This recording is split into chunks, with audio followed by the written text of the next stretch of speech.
तो दोस्तों आप सब लोगों को पता ही होगा कि भारत के द्वारा अपने तेजस मार्क 1 और तेजस मार्क 2 जैसे एयरक्राफ्टों के इंजनों के रिक्वायरमेंट को पूरा करने के लिए अमेरिका से इंजनों को हासिल किया जा रहा है। बेसिकली भारत की तरफ से तेजस मार्क 1 और मार्क 1A जैसे एयरक्राफ्टों के लिए अमेरिका से A404 जैसे इंजनों को जहां पे हासिल किया जा रहा है, तो वहीं पे दूसरी तरफ तेजस मार्क 2 एयरक्राफ्टों के लिए भारत के द्वारा अमेरिका से A414 इंजनों को हासिल किया जा रहा है, और वो भी ट्रांसफर ऑफ टेक्नोलॉजी और मेक इन इंडिया इनिशिएटिव के अंतर्गत। पर साथ ही साथ भारत अपने खुद के दो अलग अलग इंजनों के प्रोजेक्ट को भी आगे बढ़ा रहा है, जिनमें एक तो है 110 किलोन्यूटन थ्रस्ट वाले इंजन जो कि AMCA मार्क 2 एयरक्राफ्टों में इस्तेमाल होगा, जबकि दूसरा है कावेरी जेट इंजन। और दोस्तों रिपोर्टों में दावा किया जा रहा है कि कावेरी इंजनों के ड्राई वेरिएंटों के बाद अब भारत की तरफ से इसके अपग्रेडेड कावेरी 2.0 के ऊपर भी काम किया जा रहा है, जो कि कम से कम 90 किलोन्यूटन जैसे थ्रस्ट प्रोड्यूस कर सकेगा। और दोस्तों अब इन कावेरी 2.0 को लेकर एक ऐसा खबर आ रहा है जो कि अमेरिका को काफी बड़ा झटका दे सकता है। बेसिकली मीडिया रिपोर्टों में दावा किया जा रहा है कि आने वाले समय में तेजस मार्क 1 जैसे एयरक्राफ्टों में कावेरी 2.0 इंजनों का भी उपयोग हो सकता है। और अगर ऐसा होता है तो भारत को और अमेरिका से A404 जैसे इंजनों को परचेज नहीं करना पड़ेगा, जिससे कि केवल मात्र तेजस एयरक्राफ्टों को लेकर भारत आत्मनिर्भर ही नहीं होगा, बल्कि एयरक्राफ्टों के इंजनों के कारण एयरक्राफ्टों की कीमत को भी कम कर सकेगा। दोस्तों मीडिया रिपोर्टों के मुताबिक गैस टरबाइन रिसर्च एस्टेब्लिशमेंट जो कि DRDO का एक ऐसा शाखा है जिसके तरफ से इंजनों के डेवलपमेंट के ऊपर काम किया जा रहा है, वो फिलहाल कावेरी ड्राई इंजनों के बेस पे कावेरी 2.0 इंजनों के ऊपर काम कर रहा है, और करीब करीब 90 किलोन्यूटन थ्रस्ट इन इंजनों के द्वारा प्रोड्यूस किया जा सकेगा, जो कि तेजस मार्क 1 और मार्क 1A जैसे एयरक्राफ्टों के एक लॉजिकल इंजन अपग्रेडेशन हो सकेगा।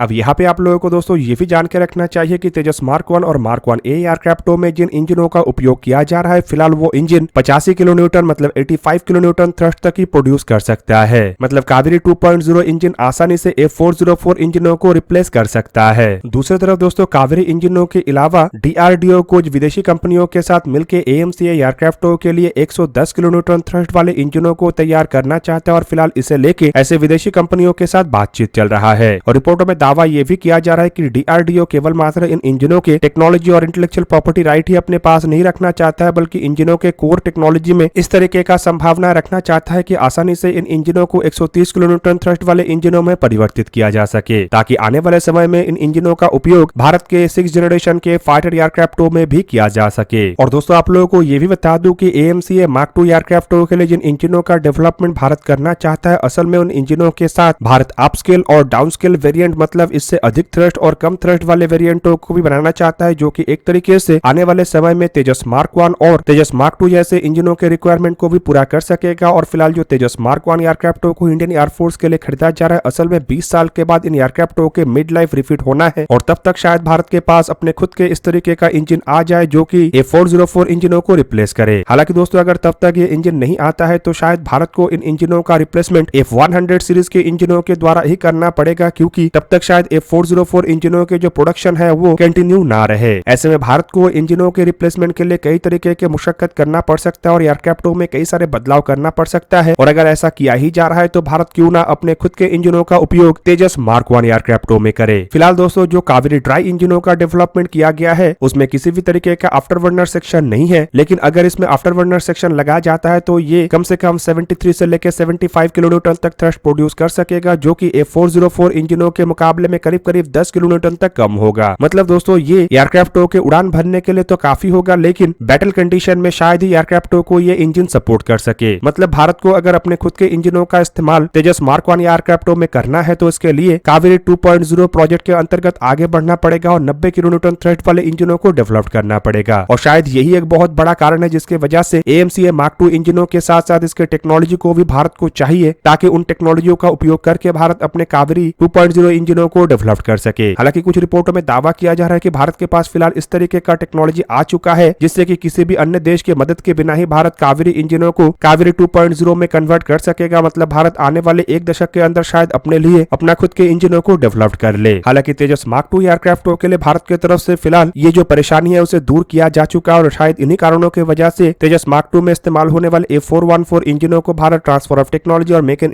इंडिया इनिशिएटिव के अंतर्गत भारत में निर्माण करना चाहता है, ताकि आने वाले समय में इंजनों के सप्लाई चेन और इंजनों के अपग्रेडेशन को लेकर भारत को किसी भी तरीके का मुश्किलों का सामना करना ना पड़े। फिलहाल दोस्तों जेट इंजन भारत के डिफेंस डेवलपमेंट के लिए एक एसेंशियल कंपोनेंट बना हुआ है, और बिना जेट इंजन के डेवलपमेंट के भारत किसी भी तरीके से अपने आप को एरोस्पेस सेक्टर में दुनिया में सबसे आगे नहीं ले जा सकता। और दोस्तों शायद इन्हीं कारणों की वजह से AMCA ये मार्क 2 एयरक्राफ्टों के इंजन के साथ साथ कावेरी 2.0 इंजनों को लेकर भी भारत की तरफ से काम किया जा रहा है। और जिस दिन भारत अपने खुद के गैस टरबाइन इंजनों को डेवलप करेगा, एक तरीके से आप कह सकते हैं कि उस दिन भारत अपने एयरक्राफ्टों को लेकर लगभग 90% तक आत्मनिर्भर हो जाएगा। और दोस्तों, जिस तरीके से AMCA Tejas mark 2 twin engine deck based fighter aircraft जैसे अलग अलग एयरक्राफ्टों को तैयार किया जा रहा है, इन सभी एयरक्राफ्टों के लिए विदेशी इंजनों का उपयोग करना भी भारत के लिए सही नहीं होगा, क्योंकि तब इन स्वदेशी एयरक्राफ्टों के बावजूद इन एयरक्राफ्टों के इंजनों को लेकर भारत को अन्य देशों के ऊपर निर्भर रहना पड़ेगा। और इसी वजह से भी एक तरीके से आप कह सकते हैं कि भारत के लिए इंजनों के डेवलपमेंट अति महत्वपूर्ण है। अब दोस्तों, एक तरफ जहां पे भारत इंजनों के डेवलपमेंट को लेकर काफी तेज रफ्तार में काम कर रहा है और किसी भी तरीके से रुकना नहीं चाहता है, तो वहीं पे दूसरी तरफ DRDO की तरफ से एक ऐसा डायरेक्ट एनर्जी वेपन के ऊपर काम किया जा रहा है जो कि डायरेक्टली क्रूज मिसाइल और अनमैन एरियल व्हीकलों को मार गिरा सकेगा। मतलब दोस्तों, DRDO एक ऐसा लेजर हथियार बना रहा है जो कि अनमैन एरियल व्हीकल और क्रूज मिसाइलों को शिकार करेगा। दोस्तों, मीडिया रिपोर्टों में दावा किया जा रहा है कि भारत की तरफ से एक ऐसे cutting edge counter drone technology के ऊपर काम किया जा रहा है जो कि कई तरीके के एरियल थ्रेटों को न्यूट्रलाइज कर सकेगा। और ये कटिंग एज टेक्नोलॉजी असल में डायरेक्ट एनर्जी वेपन या फिर कहे तो लेजर वेपन होगा। और आप लोगों को यह भी बता दूं कि फिलहाल कई सारे डेवलप्ड कंट्रियों के तरफ से एयर डिफेंस सिस्टम के रूप में लेजर वेपनों को अपनाया जा रहा है, जो बेसिकली काफी कम खर्चेलू भी होता है और साथ ही साथ एक बेहतरीन एयर डिफेंस सिस्टम होता है जो हवा में कई तरीके के टारगेटों को न्यूट्रलाइज करने में सफल होता है। और रिपोर्ट में दावा किया जा रहा है कि भारत इसके लिए हाई पावर माइक्रोवेव वेपन या फिर कहे तो हाई एनर्जी वेपनों का इस्तेमाल करेगा। फिलहाल दोस्तों, इसके इंटरनल डॉक्यूमेंट को पब्लिक किया गया है, जिससे कि ये कंफर्म हो रहा है कि भारत कई तरीके के ड्रोन, खास करके कॉमर्शियली अवेलेबल क्वाडकॉप्टर और कई तरीके के रोग ड्रोनों को न्यूट्रलाइज करने के लिए इस तरीके का टेक्नोलॉजी का तलाश कर रहा है। और फिलहाल भारत को एक ऐसे डायरेक्ट एनर्जी वेपन का आवश्यकता है जो कि मीडियम ऑल्टीट्यूड में लॉन्ग एंड्योरेंस श्रेणी के ड्रोनों को न्यूट्रलाइज कर सके, इवन सर्विलेंस के काम में इस्तेमाल होने वाले ड्रोनों तक को न्यूट्रलाइज कर सके। इवन दोस्तों, इस तरीके के जो डायरेक्ट एनर्जी वेपन है वो बेसिकली अनमैन एरियल व्हीकलों के जो इलेक्ट्रॉनिक इक्विपमेंट है उसे नष्ट करता है या फिर कहे तो उसे डिस्टर्ब करता है, और उसके कारण ही ऐसे अनमैन एरियल व्हीकल तबाह हो जाता है। और इसी टेक्नोलॉजी का उपयोग करके क्रूज मिसाइलों के भी इलेक्ट्रॉनिक्स को डिस्टर्ब किया जा सकता है, जिससे कि इन सिमिलर सिस्टमों का उपयोग करके भारत केवल मात्र अनमैन एरियल व्हीकलों को ही न्यूट्रलाइज नहीं कर सकेगा, बल्कि साथ ही साथ क्रूज मिसाइल तक को न्यूट्रलाइज कर सकेगा। मतलब एक तरीके से आप कह सकते हैं कि एक ही हथियार लेकिन अलग अलग टाइप से इस्तेमाल हो सकेगा।